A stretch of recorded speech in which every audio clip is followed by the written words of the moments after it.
Everyone, welcome back to my channel. तर आजच्या व्हिडिओमध्ये आपण बघणार आहे कॉम्पॅक्ट पावडर आणि लूज पावडर यामध्ये कुठला फरक आहे आणि अर्थातच हे दोन्ही प्रकारचे पावडर आपल्या चांगल्याच परिचयाचे आहेत। पण त्याआधी तुम्ही जर चॅनलवर नवीन असाल तर सबस्क्राइब करायला विसरू नका। सुरुवातीला आपण बघूया कॉम्पॅक्ट पावडर। आता कॉम्पॅक्ट पावडर हे एक केक फॉर्ममध्ये येते।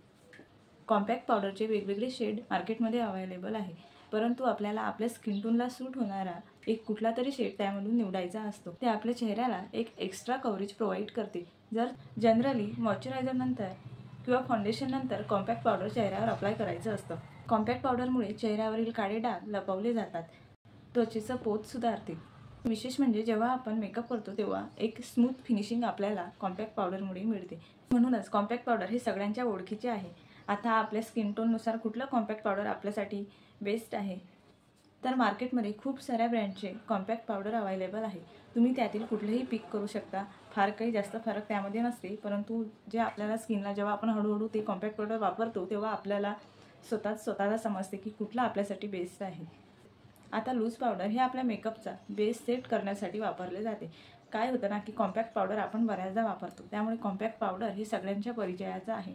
लूज पावडर बऱ्याच मुली आपल्या मेकअपमधून स्किप करतात, त्यामुळे लूज पावडर नेमकं काय आहे ते आपल्याला कळत नाही। सामान्यतः फाउंडेशन नंतर लूज पावडर वापरलं जातं। तुम्हाला प्रश्न पडला असेल की लूज पावडर चेहऱ्यावर अप्लाय करण्याचा मेन हेतू काय आहे, आणि तो हेतू म्हणजेच एक मॅट फिनिश लुक आपण कॅरी करावा। उन्हाळ्यात बऱ्याचदा असं होतं की घामामुळे मेकअप उतरते, अशा वेळी आपल्या चेहऱ्यावर डाग पडतात आणि मग असा विचित्र चेहरा होऊन जातो। तर या सगळ्या गोष्टी टाळण्यासाठी आपण चेहऱ्यावर लूज पावडर अप्लाय करायला हवे। त्याचबरोबर तुमची जर त्वचा तेलकट असेल तर अशा वेळी लूज पावडर आपल्यासाठी खूप छान काम करते। त्वचेचा तेलकटपणा कमी करते आणि जो मेकअपचा कव्हरेज आपल्याला व्यवस्थितपणे जो चेहऱ्यावर यायला पाहिजे व्यवस्थितपणे येते। आता लूज पावडरचे वेगवेगळ्या प्रकारचे शेड येत नाही, ते एकाच शेडमध्ये येते, परंतु त्याचे ब्रँड मार्केटमध्ये वेगवेगळे आहे। अर्थातच तुम्ही कुठल्याही ब्रँडचं लूज पावडर तुमच्यासाठी सिलेक्ट करू शकता। साधारणतः सर्वच ब्रँडचे जे लूज पावडर आहे ते चांगले आहे। थोडाफार इकडे तिकडे फरक असतो, परंतु सामान्यतः कोणत्याही लूज पावडरचं कव्हरेज हे छानच असते। हे पावडर तुम्ही ब्रशच्या सहाय्याने आपल्या चेहऱ्यावर अप्लाय करू शकता।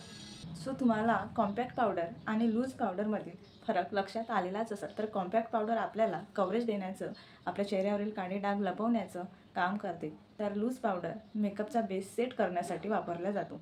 तुम्हाला ही माहिती कशी वाटली ते कमेंट करून नक्की मला सांगा, आणि चॅनलवर नवीन असाल तर सबस्क्राइब करायला विसरू नका।